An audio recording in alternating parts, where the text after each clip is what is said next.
I originally joined the organization to help deploy Lean Six Sigma globally. They realized that they needed to do something more and take it to the next level. And that's where I became involved in our RPA journey, because they've realized that Lean Six Sigma is out there, it's embedded in the business is using it, and that next step is very much RPA as an enabler for the businesses to continue to improve. In most instances, we haven't completed the process improvement before we implement RPA. We're doing the two together. But what we're finding is that that's a more efficient strategy and a more modern strategy than just implementing Lean Six Sigma on its own. I suggest you start small, and I suggest you start with rules-based automation. Keep it simple.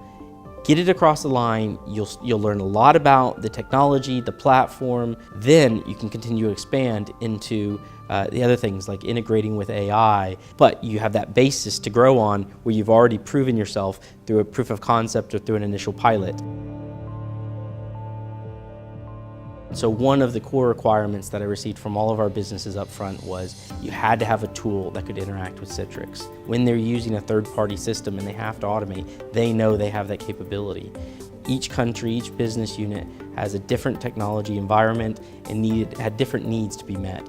And UiPath was able to meet all of those needs because it was so flexible. And the beauty of UiPath is it appeals to both users.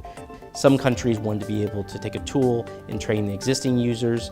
Other ones had very technical developers, and they wanted a tool that could leverage their skills and really allow them to do quite advanced things.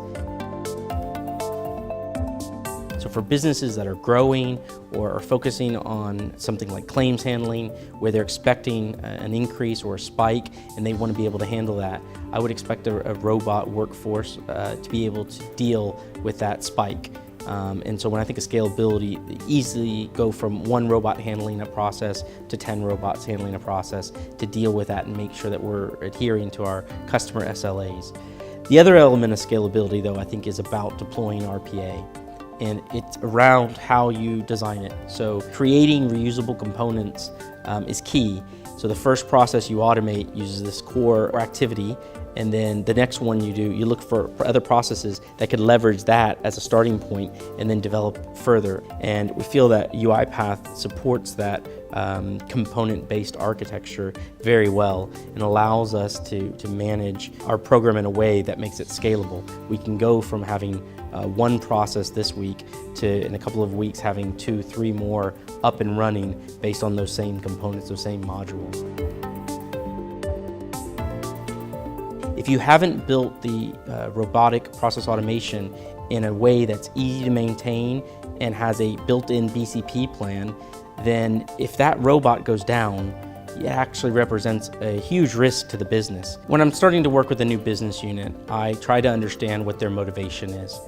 Sometimes they're looking for this big transformation initiative and they want to look at an end-to-end process. So I encourage them at the same time to start small. Do it in parallel. You can be working on this big process that's going to take quite a while to analyze and automate. Start to work with the technology, get a quick proof of concept in place, because the lessons you'll learn from that about your own technology environment as well as about the tool set will be invaluable on that longer journey.